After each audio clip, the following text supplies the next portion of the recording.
दोस्तों, हमारी सीरीज चल रही है कुंवर बलजीत सिंह की बुक बिग कैट एनकाउंटर्स। पिछली कहानियां प्लेलिस्ट में है। हमारी नई कहानी है man eater of Jhajhra.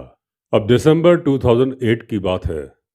Forest department से हमारे पास कॉल आई कि जल्दी से आ जाइए। अब प्रेम नगर इलाके में थी झाझरा रेंज, जहां पर लेपर्ड ने एक लड़की को मार दिया था। लोगों ने चक्का जाम कर दिया था और उनकी मांग थी कि लेपर्ड को फौरन मारा जाए।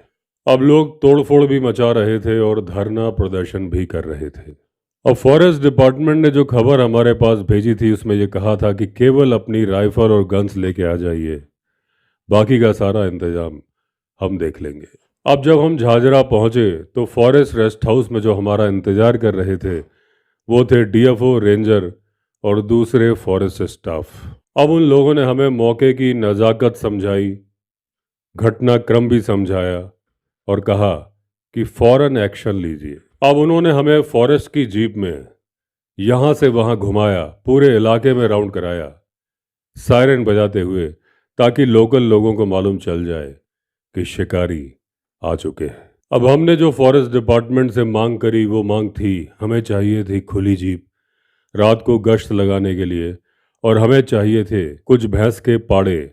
शायद हमें लाइव बेट इस्तेमाल करने की ज़रूरत पड़ जाती। साथ में हमने मांगे मचान बनाने के सामान, रस्सी वगैरह चीज़ें। अब जो झाझरा रेंज का फॉरेस्ट है वो कंक्रीट के जंगल के बीच में एक नखलिस्तान के बराबर है, यानी कि एक स्मॉल पॉकेट है फॉरेस्ट की, जिसके चारों तरफ आबादी ही आबादी है। और यहाँ पर बहुत बड़े हायर स्टडीज़ के इंस्टीट्यूट भी हैं और उनकी बड़ी बड़ी ही हैं बिल्डिंग्स। यहाँ पर टीक के पेड़ भी हैं, साल के पेड़ भी हैं और बीच में है घनी लंबी झाड़ियाँ। यहाँ पर जंगली सुअर भी बहुत सारे हैं, बार्किंग डियर भी बहुत सारे हैं। हमने 5-6 स्पॉटेड डियर भी देखे। हमें बताया गया कि पहले तो यहाँ पर डियर बहुत सारे थे, लेकिन लोकल लोगों ने अपनी मीट की ज़रूरतों को पूरा करने के लिए ये जानवर मार दिए। अब आसपास इतनी ज़्यादा आबादी थी कि जंगल के अंदर पेट्रोल करना, यानी कि गश्त लगाना, बड़ा ही मुश्किल हो रहा था। अब यहाँ पर जंगल के आसपास जो लोग रहते हैं वो संपन्न लोग हैं। उन्हें अपनी दैनिक ज़रूरतों के लिए जंगल जाने की आवश्यकता नहीं होती। अब ये उत्तराखंड सरकार का काम है और एनजीओज़ का काम है कि जनता को समझाए कि ये जंगल उनके फ़ायदे के लिए है और जंगल के अंदर रहने वाले जंगली जानवर भी उनके फ़ायदे के लिए ही है। अपने थोड़े से फ़ायदे के लिए लोगों ने पेड़ गिरा दिए और मार दिए जानवर। अब उन लोगों ने कभी सोचा भी नहीं होगा कि वो कितने बड़े खतरे की तरफ बढ़ रहे हैं अपने इन कार्यों की वजह से, यानी कि जंगल को नुकसान पहुंचाना और हर्बीवोरस जानवर को नुकसान पहुंचाना। आने वाले भविष्य में इसकी कीमत चुकानी पड़ेगी अपने बच्चों को खोने से, जिन्हें के उठा के ले जाएगा आदमखोर तेंदुआ। अब फॉरेस्ट डिपार्टमेंट को एनजीओज के साथ समय समय पर आबादी वाले इलाकों में मीटिंग करनी चाहिए, ये बताने के लिए कि जंगल और ये जानवर किस तरह से आपस में कनेक्टेड हैं और इनका ख्याल नहीं रखने पर क्या दुष्परिणाम होने वाले हैं। स्कूलों में भी पढ़ाया जाना चाहिए ये सारा घटनाक्रम, हर्बीवोरस जानवरों के फ़ायदे, जंगल के फ़ायदे, क्योंकि बच्चे ही हमारा भविष्य हैं। कम से कम आने वाली पीढ़ी तो अवेयर होगी। अगले दिन फॉरेस्ट डिपार्टमेंट के लोग आए, उनके साथ हम मिलने गए उन लोगों से जिन्होंने अपने परिवार के सदस्यों को खोया था आदमखोर लेपर्ड के हाथों में। हमने वो एरिया भी देखा जहाँ पर घूमता था वो नरभक्षी तेंदुआ। जब हम लास्ट विक्टिम के परिवार वालों से मिले तो हमें मालूम चला कि उस लड़की को नरभक्षी तेंदुए ने काफ़ी दूर मारा था। ये मालूम चला कि वो लड़की मंदिर जा रही थी। मंदिर जाने के रास्ते में लेपर्ड ने उसे पकड़ लिया और घसीट कर ले गया। और भी ज़्यादा हमने इंक्वायरीज की, लेकिन कुछ भी नया हमारे हाथ लगा नहीं। अगले दिन सुबह हमें मालूम चला कि जो रात बीत गई थी इसमें एक महिला के ऊपर उस आदमखोर तेंदुए ने हमला किया, उसके घर के अहाते में ही। अब जब हमने पूछा कि उस महिला को कैसी चोटें आई हैं, कहाँ पर चोटें आई हैं, तो हमें कुछ संतोषप्रद जवाब मिला नहीं। अब हम उस घर में गए पता करने के लिए कि किस पर हमला किया है। उस मैन ईटर लेपर्ड ने वहाँ पर हमारी मुलाकात हुई एक बहुत ही मोटी महिला से। अब जब हमने उनसे पूछा कि वो कौन हैं जिन पर मैन ईटर लेपर्ड ने हमला किया है, तो उन्होंने बताया कि वो खुद हैं जिस पर हमला किया था नरभक्षी तेंदुए ने।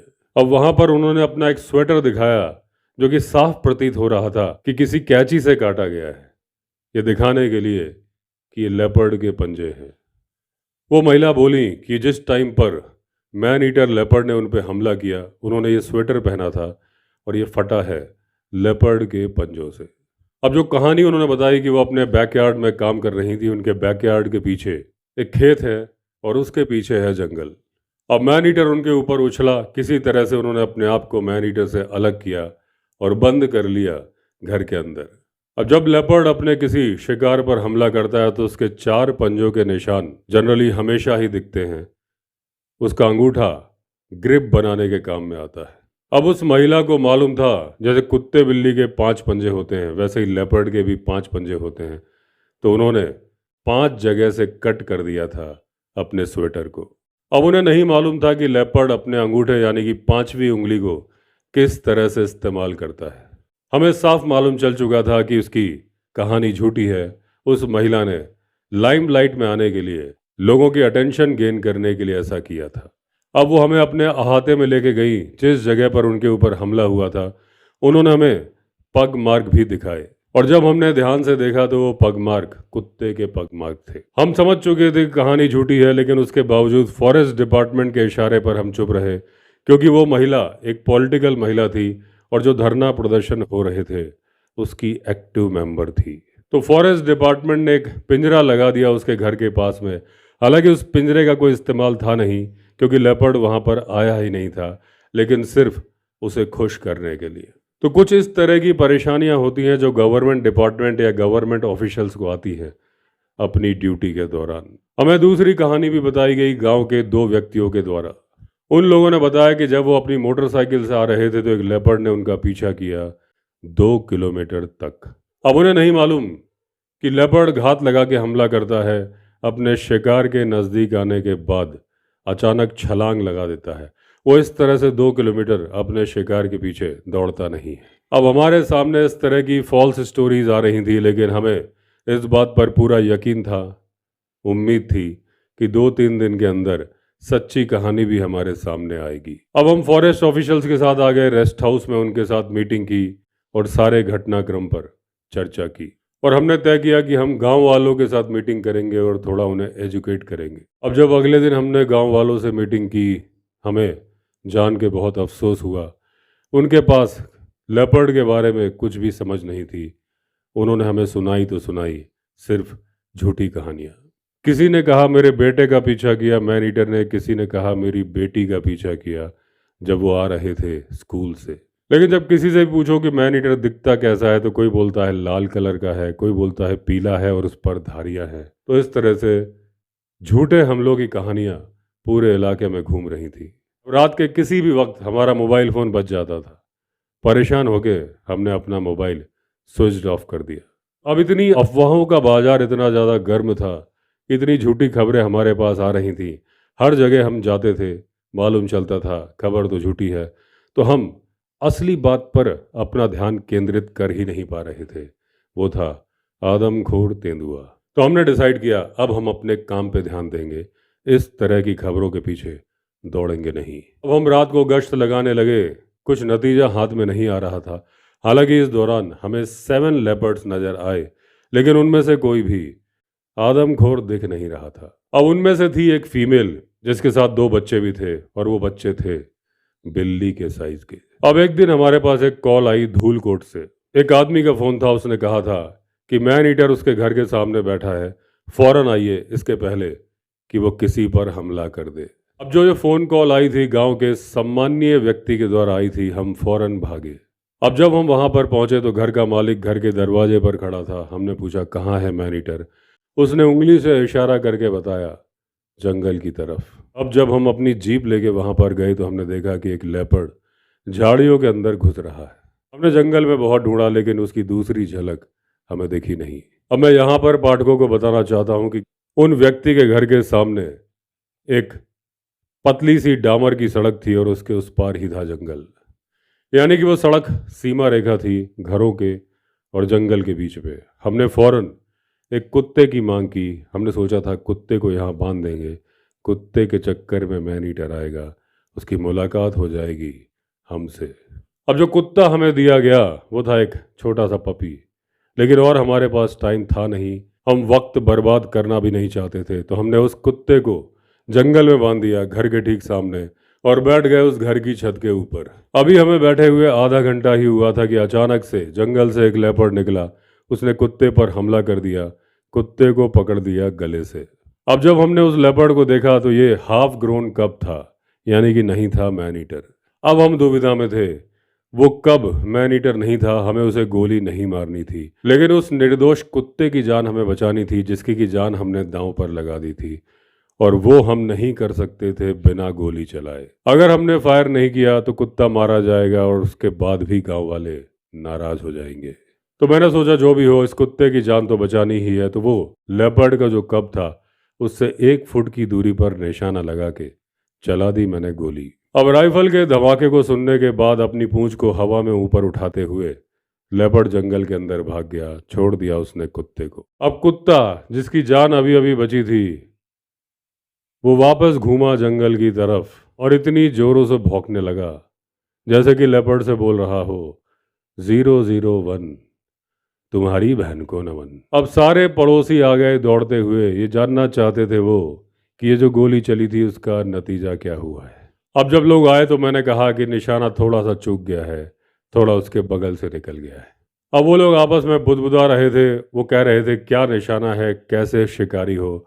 उन्होंने कहा अगली बार ध्यान रखना, निशाना चूकना नहीं चाहिए, यहीं पर इंतजार करो, लेपर्ड दोबारा आएगा। अब अपने पुराने अनुभव से हमें मालूम था कि वो तेंदुआ आएगा नहीं, लेकिन मजबूरी थी, बैठना था क्योंकि लोगों की इच्छा थी। हम बैठे रहे फ्री माइंड से। थोड़ी देर बाद जब मैंने अपनी स्पॉटलाइट कुत्ते की तरफ मारी तो उस कब की आंखें झाड़ियों के पीछे से चमकती नजर आईं। उसे वो कुत्ता अभी भी चाहिए था। अब हम लोग बहुत ज़्यादा परेशान थे। हमें लगा कि वो तेंदुए का कब इनएक्सपीरियंस्ड है, इसीलिए दोबारा आ गया है। गोली चलने के बावजूद कुत्ते पर वो हमला जरूर करेगा। अब हमें गोली भी चलानी पड़ेगी, और अब अगर हमारा निशाना चूका तो लोग हम पर नाराज हो जाएंगे, हम पर हमला भी कर सकते हैं। फिर हमारे सामने थी दुविधा, लेकिन हमें बचा लिया भगवान ने।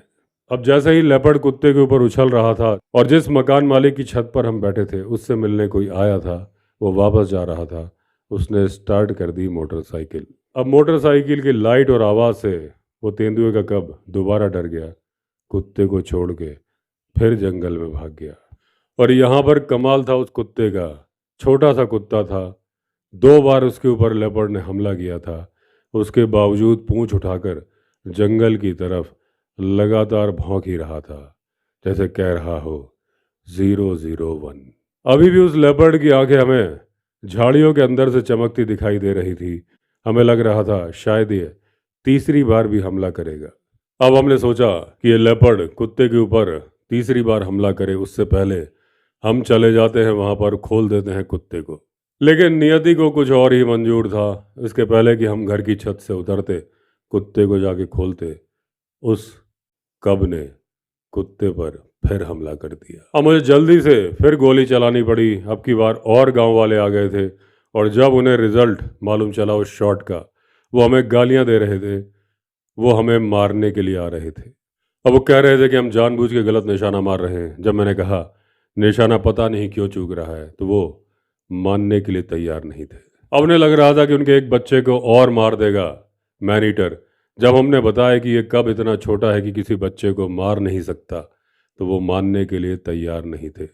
अब हम पिटते पिटते बचे, वो इसलिए कि जो उस मकान का मालिक था वो नरम दिमाग का और नरम दिल आदमी था। अब वो जो कब हमला कर रहा था उसकी माँ कहीं भी नजर नहीं आई थी। अब जब हम आसपास सर्च करते रहे, जानकारी इकट्ठी करते रहे, तब हमें मालूम चला कि वो लड़की जिसे लेपर्ड ने मारा था उसके मरने की सच्ची कहानी क्या थी। ये घटना जंगल के अंदर हुई थी जब गांव की कुछ महिलाएं चारा लेने और लकड़ियां लेने के लिए जंगल में ही गई थी। अब लड़की एक झाड़ी के पास गई। उस झाड़ी में छिपा बैठा था तेंदुआ। उसने लड़की के सिर पर वार किया। लड़की जोर से चिल्लाई और गिर पड़ी। जो महिलाएं और लड़कियां उसके साथ गई थी उन्होंने ये देखा भी नहीं कि क्या हुआ है और वो भाग खड़ी हुई गांव की तरफ। अब जब वो लौटे तो देखा वहां पर लड़की मरी पड़ी थी। उसकी बॉडी को लेपर्ड ने कहीं से भी खाया नहीं था। उसकी गर्दन पर दांतों के निशान भी नहीं थे और कहीं पर भी नहीं थे। पंजों के निशान थे उसके चेहरे पर और गर्दन पर। अब हुआ ये होगा कि फीमेल लेपर्ड अपने 2 कब्स के साथ उस झाड़ी में आराम कर रही होगी। अब लड़की उस झाड़ी के पास चली गई। तेंदुए के पास कोई चारा नहीं था। अपने बच्चों को बचाने के लिए अपने पंजे का प्रहार उसके सिर पर उसने कर दिया। एक पंजे का प्रहार काफी था उस लड़की की जान लेने के लिए। उधर वो मादा तेंदुआ भी जंगल के अंदर भाग गई। ये उसका समझाने का तरीका था, दूर रहो, पास मत आना। अब उस लड़की के साथ जितनी महिलाएं थी, जितनी बच्चे थे, उनमें से किसी ने भी लेपर्ड को नहीं देखा था। हमला इतनी तेजी से हुआ था कि उन्होंने केवल एक चीखने की आवाज़ सुनी थी और उसके बाद देखा था तो लड़की गिरी पड़ी थी। और उसके फौरन बाद वो लोग गांव भाग खड़े हुए थे मदद लाने के लिए। उन्होंने देखा नहीं था कि लड़की जिंदा है या मर चुकी है। तो उस मादा लेपर्ड के पास पर्याप्त समय था उस बच्ची को खाने के लिए, क्योंकि गांव वाले तो वहां से भाग चुके थे। लेकिन उसने खाया था नहीं। ये सीधा सीधा केस था मैन किलिंग का, मैन ईटिंग का नहीं। अब लेपर्ड जब किसी आदमी की जान लेता है, उसे खाता नहीं है, इसका मतलब उसने आत्मरक्षा में यह हमला किया है। अब अगर किसी लेपर्ड को घेर लिया गया है कहीं पर, तो वो जो सामने पड़ने वाला आदमी है उस पर वो हमला करेगा, उसे मार देगा, भाग जाएगा। लेकिन इसका ये मतलब नहीं कि आगे जब भी उसे कोई आदमी मिलेगा तो उसे मारेगा। लेकिन जो मैन ईटर होता है वो इंसान पर जानबूझ के घात लगाता है, ढूंढता है इंसान को और मौके ढूंढता है उसे मारने के। तो जो पहले हमें कहानी सुनाई गई थी कि लड़की मंदिर जा रही थी और रास्ते में उसकी मौत हुई थी, ये कहानी गलत थी। और ये कहानी इसलिए बनाई गई थी क्योंकि फॉरेस्ट डिपार्टमेंट मुआवजा देता है जब किसी इंसान की मौत होती है जंगल के बाहर। जंगल के अंदर मौत होने पर मुआवजा नहीं मिलता। अब इस तरह से गलत बयानी करके, गलत खबरें बताकर हमारा ध्यान भटकाया जा रहा था और हम नहीं ढूंढ पा रहे थे मैन ईटर को। हमें वहां पर पहुंचे हुए 1 हफ्ता हो चुका था। इस 1 हफ्ते में मैन ईटर ने कोई भी दूसरी वारदात की नहीं थी। केवल हमें खबरें मिल रही थी कि आज लेपर्ड यहाँ दिखा, वहां दिखा। कुछ खबरें सच्ची थी, कुछ थी झूठी। अब अखबार में खबर छप गई कि मैन ईटर यहाँ वहाँ नजर आ रहा है, लेकिन फॉरेस्ट डिपार्टमेंट और उनके बुलाए हुए शिकारी जानबूझकर कुछ भी नहीं कर रहे हैं। अब हमने प्रेस के लोगों को बुलाया और उनसे वादा लिया कि जो हम बता रहे हैं इसे छापिएगा मत। उन्हें पूरी कहानी बताई कि इस इलाके में कोई मैन ईटर है नहीं। वो लड़की मंदिर जाते वक्त नहीं मरी है, जंगल के अंदर मरी है और उसे भी खाया नहीं गया था। अब प्रेस वालों को कन्विंस करने के बाद हम फॉरेस्ट डिपार्टमेंट की हायर अथॉरिटी से मिले। उन्हें भी सारा घटनाक्रम बताया कि मैन ईटर नहीं है, मैन किलर है। फॉरेस्ट डिपार्टमेंट ने भी हमसे कहा कि निर्दोष तेंदुए को मारिएगा मत, रहिए 7 दिन और यहाँ पर और देखिए क्या कुछ घटनाक्रम होता है।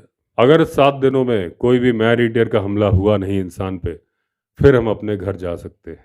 वही हुआ। धीरे धीरे लेपर्ड की साइटिंग भी कम होने लगी, कोई हमला नहीं हुआ। तो ये थी देहरादून के पास मैन किलिंग की घटना। अब इससे मिलती जुलती एक और घटना हुई थी, उसी इलाके में हुई थी, इसलिए मैं यहाँ पर सुना रहा हूँ। हालांकि ये 2 साल बाद हुई थी।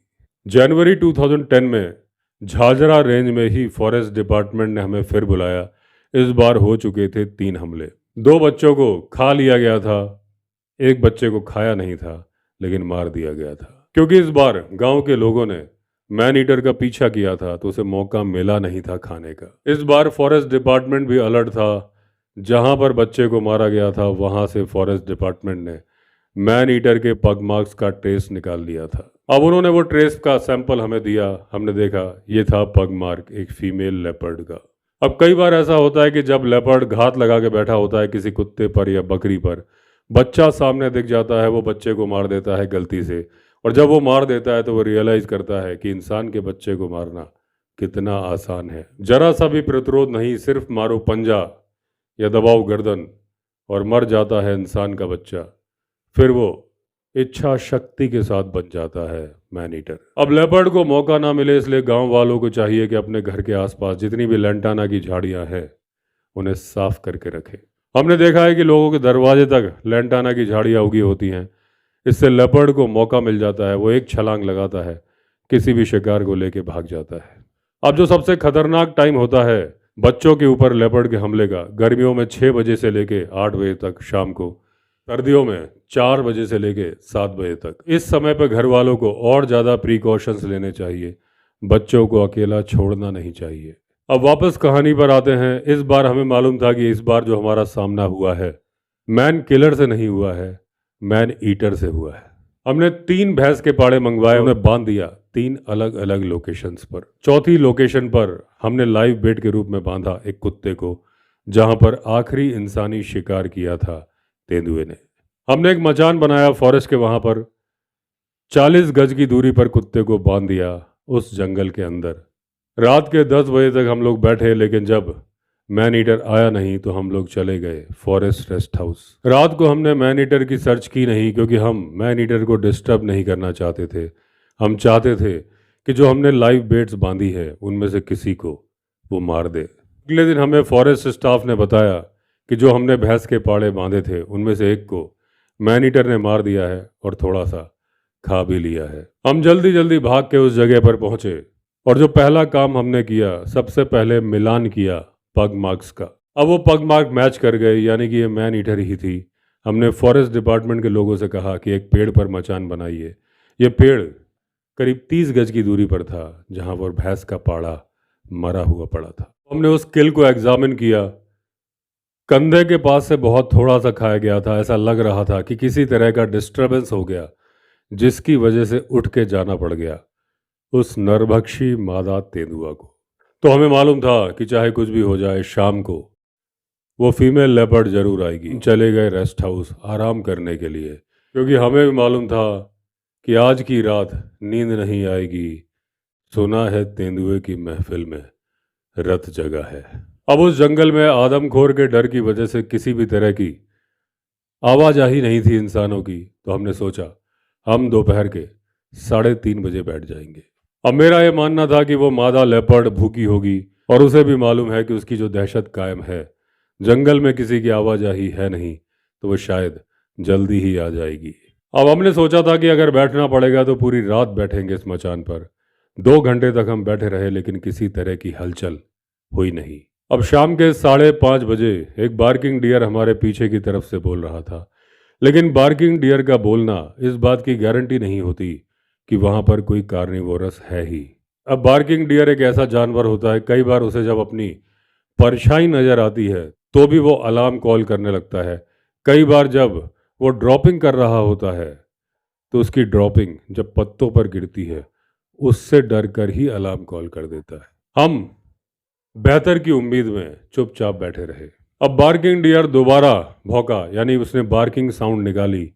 इस बार ये आवाज़ हमारे नज़दीक से आई थी। अब बार्किंग डियर लगातार बोल रहा था, जोर जोर से बोल रहा था। तो एक बात तो हमें समझ में आ चुकी थी, बेवजह नहीं डरा है, इसने देख लिया है कोई कार्निवोरस। अब हमारे कान पूरी तरह से अलर्ट थे, लेकिन अब बार्किंग डियर भौंकना बंद कर चुका था।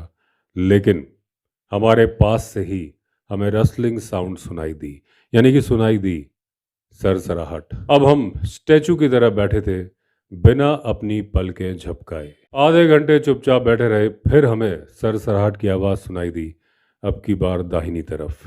यानी कि करीब 1 घंटे तक मैन ईटर हमारा चक्कर काट रही थी। वो ये इंश्योर कर रही थी कि यहाँ पर उसके लिए कोई खतरा तो नहीं है। थोड़ी देर बाद वो सरसराहट हमारे पीछे सुनाई दी, उसके बाद छा गया सन्नाटा। सुबह 6 बजे तक हम मचान पर बैठे रहे, लेकिन हमने कुछ भी देखा सुना नहीं।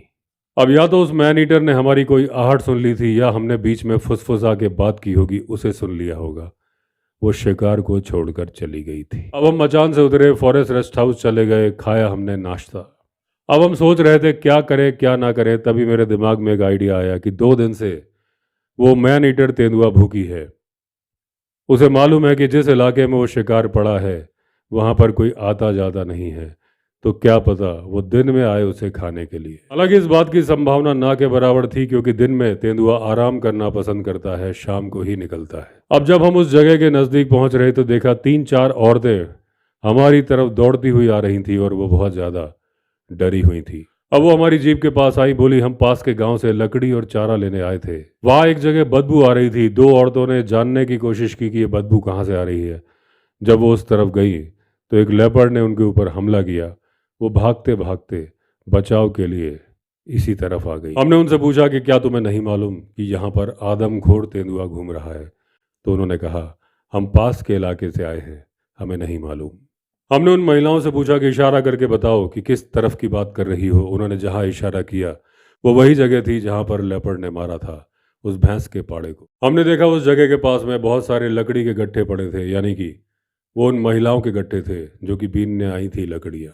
अब हमने जब छानबीन की तो मालूम चला कि रात को लेपर्ड कहीं दूर गई नहीं थी, हमारे मचान से उतरने का इंतजार कर रही थी। जब हम मचान से उतर कर चले गए उसने देखा मामला साफ है, तो उसने खाया था उस भैंस के पाड़े को। अब जब दो महिलाएं पहुंची थीं ये जानने के लिए कि गंध कहाँ से आ रही है, तो उसने अपना शक्ति प्रदर्शन किया था कि यहाँ से चली जाओ, मुझे नहीं पसंद। महिलाओं को लगा था कि वो तेंदुआ उन पर हमला कर रही है, इसलिए वो भागती हुई चली आई थी।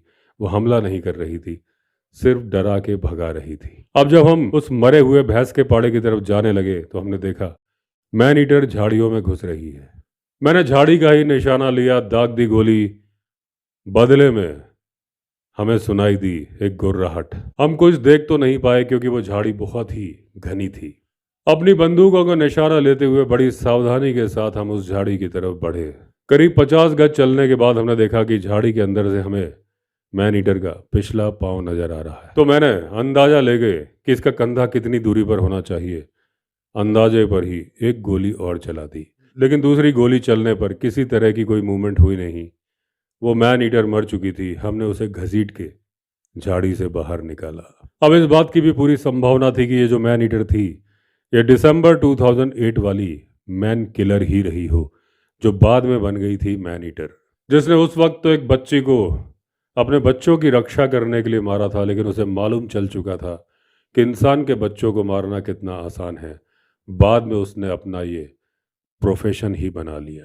तो दोस्तों इस तरह से एंड हुई ये कहानी। हमारी नई कहानी में फिर मिलेंगे। अगर आपने चैनल सब्सक्राइब नहीं किया है तो चैनल सब्सक्राइब कर दीजिए। चलिए फिर मिलते हैं, तब तक के लिए all the best. Vande Mataram.